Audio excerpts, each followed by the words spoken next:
انسان پہلے دن سے کامیاب نہیں ہوتا۔ بہت کم لوگ ہوتے ہیں جو سونے کا چمچ لے کر پیدا ہوتے ہیں، یعنی پہلے دن سے ہی امیر کبیر باپ دادا کی اولاد ہوتے ہیں۔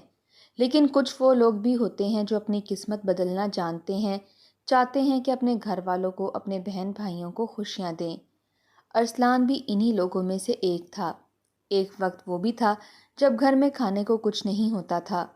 جب اسکول جاتا تھا تو کچن میں آس پاس کونوں خدروں میں پڑا ہوا کہیں سے سوکھی روٹی کا ٹکڑا اٹھا کر پانی میں بھگو کر کھا لیتا تھا تاکہ اس میں تھوڑی ہمت بھی آ جائے اور وہ اپنا پیٹ بھر سکے۔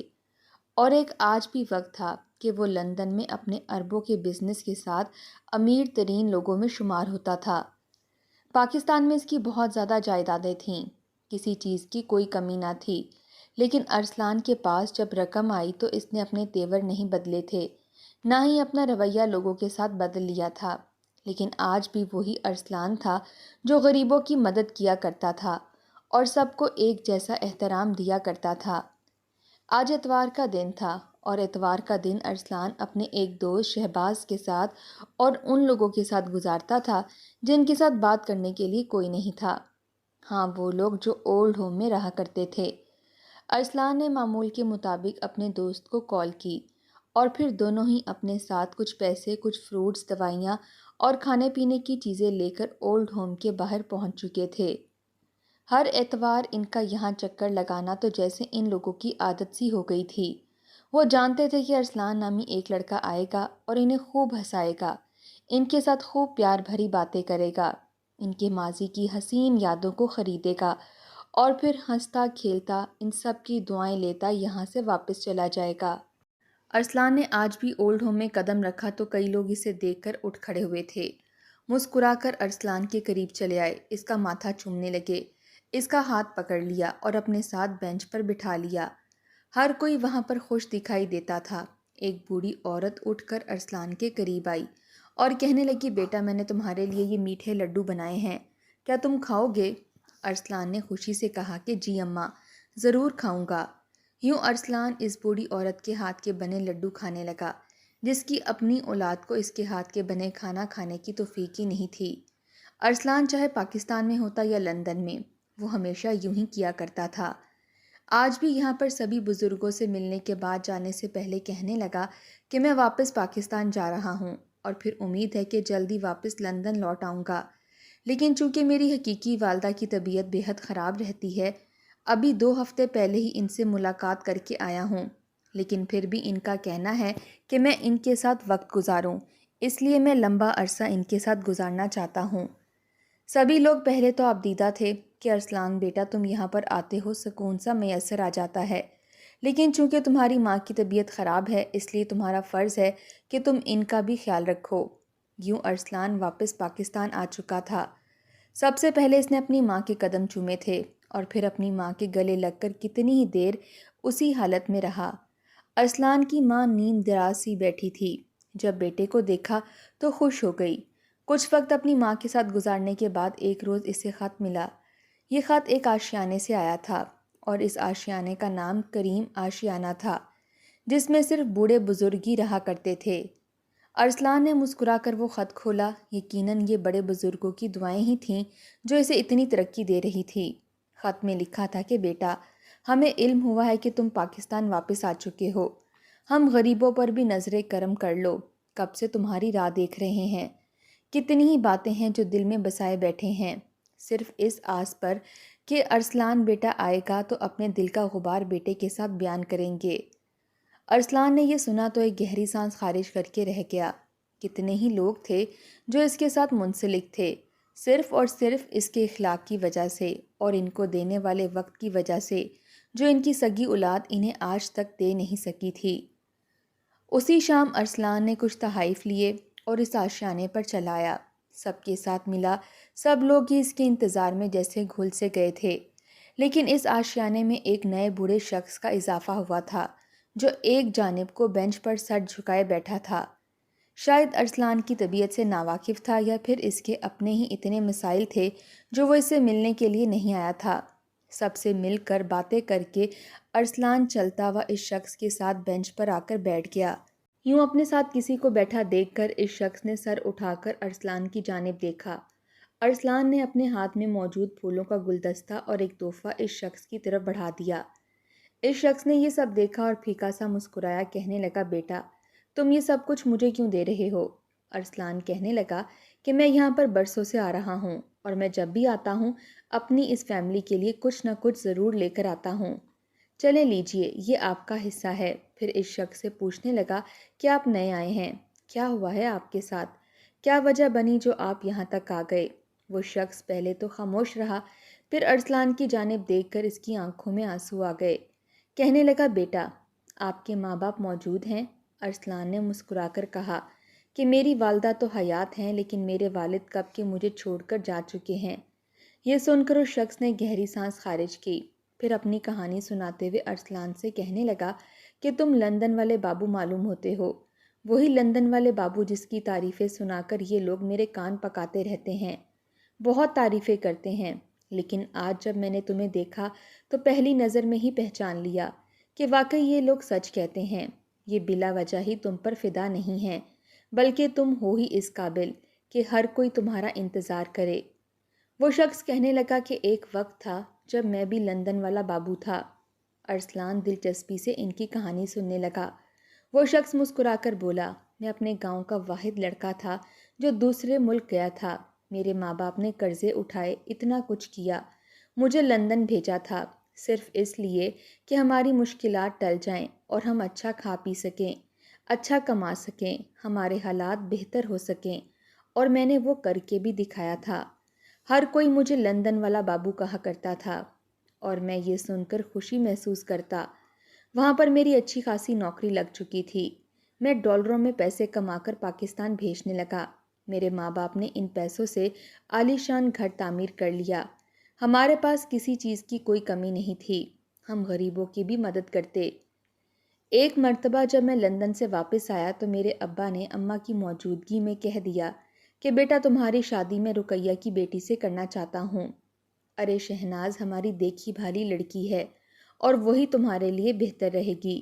میری بہن بھی بیوہ ہے اور یوں اس کے سر پر ایک بیٹی کا بوجھ ہے۔ اگر ہم اس کی بیٹی کو اپنے گھر کی بہو بنا لیں گے تو وہ بیوہ اور یتیم بچی ہمیں دعائیں دے گی۔ اگر میرا بس چلے تو میں اپنی بہن کو بھی اس گھر میں ہی لے آؤں گا۔ ویسے بھی اتنا بڑا گھر ہے، پورا گاؤں سما جائے، میری بہن بھی یہاں آ کر رہ لے گی تو کیا ہو جائے گا۔ میں نے اپنے ابا کی بات سنی تو سر تسلیم خم کر دیا۔ مجھے شہناز سے کسی بھی طرح کا کوئی مسئلہ نہیں تھا، میں اسے پسند کرتا تھا، لیکن میری ماں کے ماتھے پر بل پڑ چکے تھے۔ کہنے لگی، یہ آپ کیسی باتیں کر رہے ہیں؟ آپ جانتے تو ہیں کہ میری بہن کب سے مجھے باتوں ہی باتوں میں یہ اشارہ دے چکی ہے کہ وہ اپنی بیٹی کی شادی میرے بیٹے ارسلان سے کروانا چاہتی ہے۔ اب میں اس کو کیا منہ دکھاؤں گی؟ میں نے تو اسے تسلی دے رکھی تھی کہ ہاں، جب بھی بیٹے کے لیے شادی کے لیے لڑکی ڈھونڈی تو سب سے پہلے انتخاب تمہاری ہی لڑکی ہوگی۔ اتنا سننا تھا کہ میرے ابو غصے سے بپھر اٹھے، کہنے لگے کہ کون سی تمہاری بہن جس نے آج تک کبھی غربت میں ہمارے گھر کی دہلیز نہیں دیکھی تھی؟ ہمارے گھر بھی آتی تھی تو ناک سے مکھی اڑاتی رہتی تھی، اتنے نخرے تھے اس کے، 10 لوگوں کے بیچ ہمیں ذلیل کر کے رکھ دیا کرتی تھی، اور تب تم ہی تھی جو میرے پاس بیٹھ کر روتی تھی کہ میری بہن مجھے کمتر سمجھتی ہے، مجھے ذلیل کرتی ہے اور میرے ساتھ بدتمیزی سے پیش آتی ہے، مجھے 2 کوڑی کا کہتی ہے، اور آج جب ہمارے پاس پیسہ آ گیا وہی بہن تمہیں اچھی لگ گئی۔ میں ہرگز اس کی بیٹی کو اس گھر کی بہو نہیں بناؤں گا، بلکہ اس گھر کی بہو شہناز بنے گی۔ یوں میرے والدین کی ان بن میں آخر کار جیت میرے باپ کی ہوئی تھی اور شہناز ان کے گھر کی بہو بن کر آ گئی۔ میں بھی خوش تھا، اپنی زندگی شہناز کے ساتھ ہنسی خوشی گزار رہا تھا۔ شہناز کی ماں بھی اسی گھر میں آ کر رہنے لگی۔ شروع میں تو سب کا رویہ بڑا ہی اچھا رہا، لیکن پھر ایک روز نہ جانے ایسا کیا ہوا، شہناز کی ماں کمرے میں مردہ حالت میں ملی تھی، اس کے منہ سے جھاگ نکل رہی تھی، جسم نیلو نیل ہوا تھا، سمجھ نہیں آ رہی تھی کہ ہوا کیا ہے۔ ڈاکٹر کے پاس لے کر گئے تو ڈاکٹر کا کہنا تھا ان کے وجود میں زہر پھیل گیا ہے، ان کے معدے میں زہر والی غذا موجود ہے۔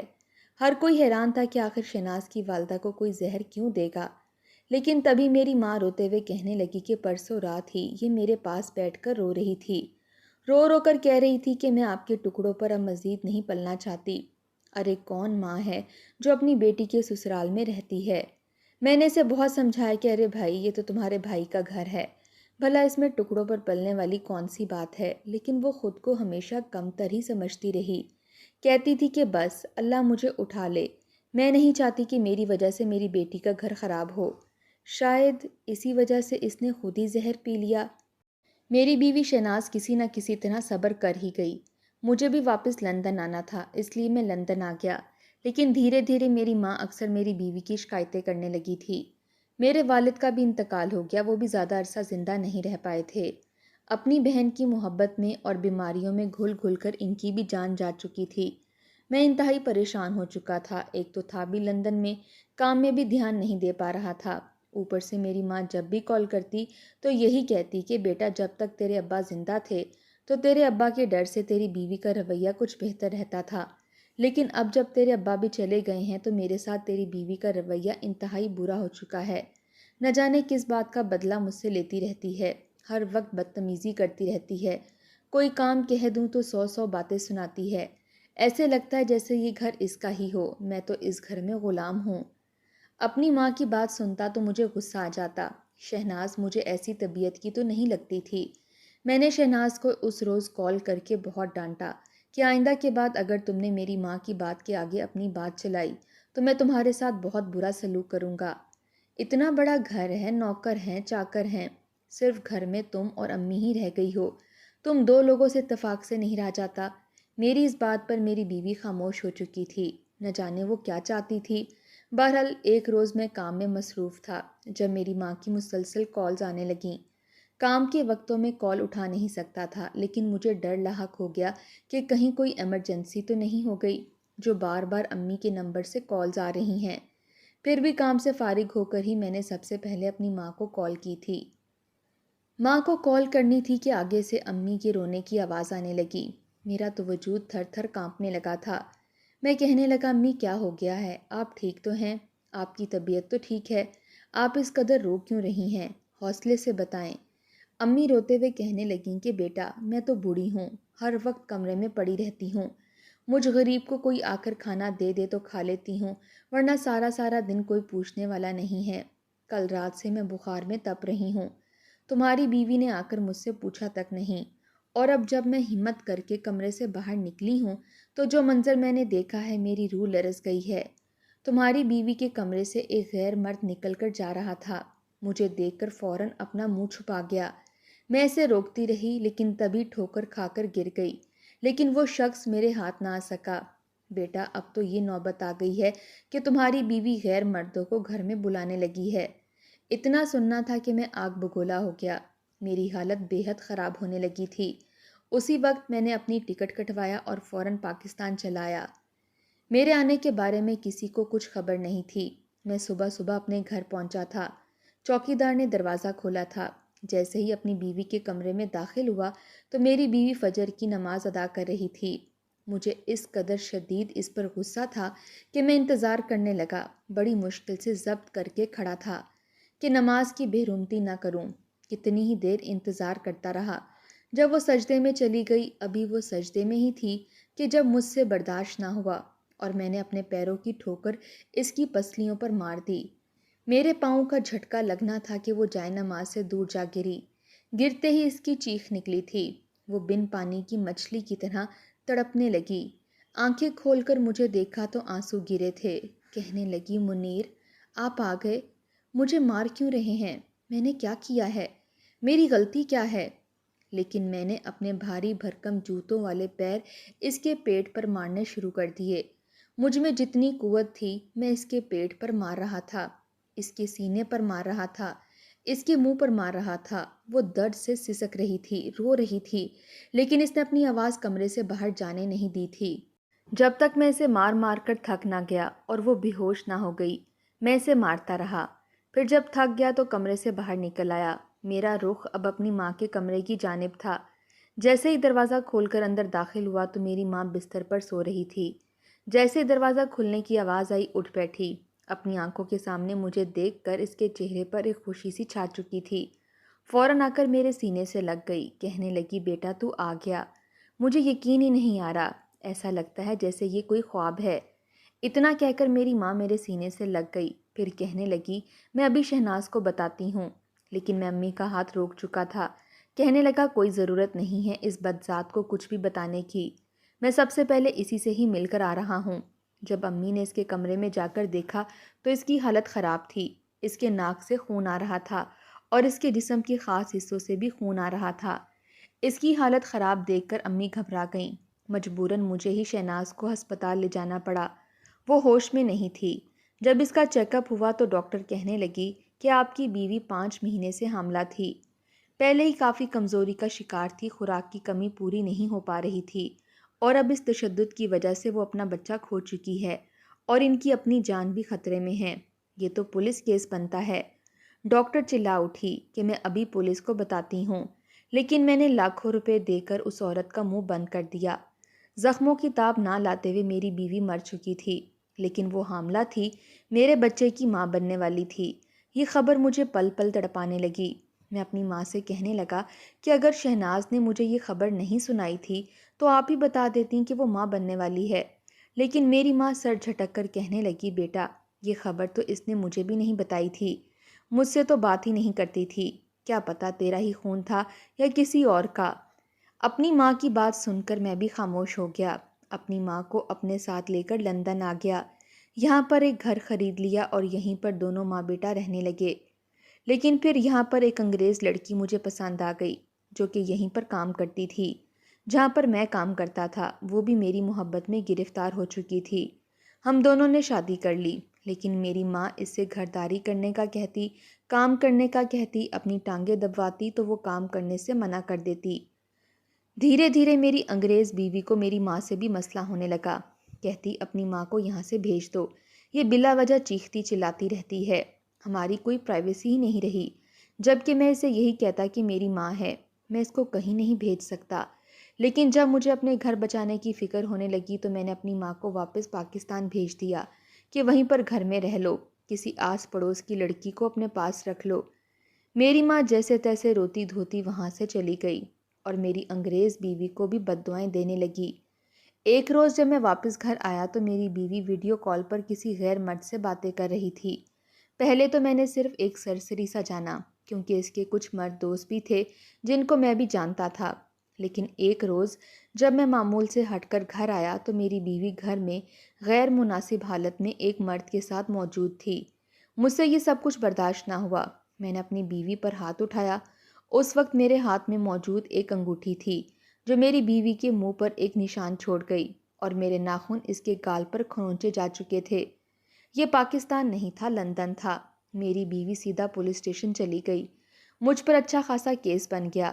میری بیوی نے میرے بارے میں وہ سچ اگل دیا جو کہ میں نے کبھی کیا بھی نہیں تھا۔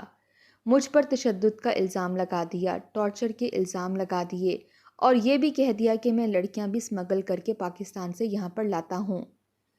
میری تو زندگی خراب ہو کر رہ چکی تھی، پہلے جیل کاٹتا رہا، پھر جرمانہ بھرنے کے لیے اور ضمانت کے لیے مجھے لاکھوں روپیوں کی ضرورت تھی۔ میں نے اپنا گھر بیچ دیا، میری ماں تو کب کی پاکستان میں لاوارثوں کی طرح مر چکی تھی۔ ایک ہفتہ تک اس کی لاش یوں ہی پڑی رہی۔ لاش کی بدبو سے لوگوں کو پتہ چلا کہ میری ماں مر چکی ہے اور یوں اسے اٹھا کر قبرستان میں دفنایا گیا، جبکہ میں نے اپنی پاکستان کی ساری جائیداد اور یہاں کی بھی ساری جمع پونجی ملا کر کورٹ میں جمع کروائی۔ اس کے بعد ہی میری ضمانت ہو پائی تھی۔ میرے پاس کچھ بھی نہیں بچا تھا۔ ان سب باتوں میں اور ان سب کے بیچ میں پھنس کر بالکل آدھا ہو چکا تھا۔ میرے پاس تو کھانے تک کے پیسے نہیں تھے، عمر سے پہلے ہی میرے بال سفید ہو گئے، میرا سب کچھ چلا گیا اور میں اپنی زندگی کے آخری دن کاٹنے کے لیے واپس پاکستان چلایا۔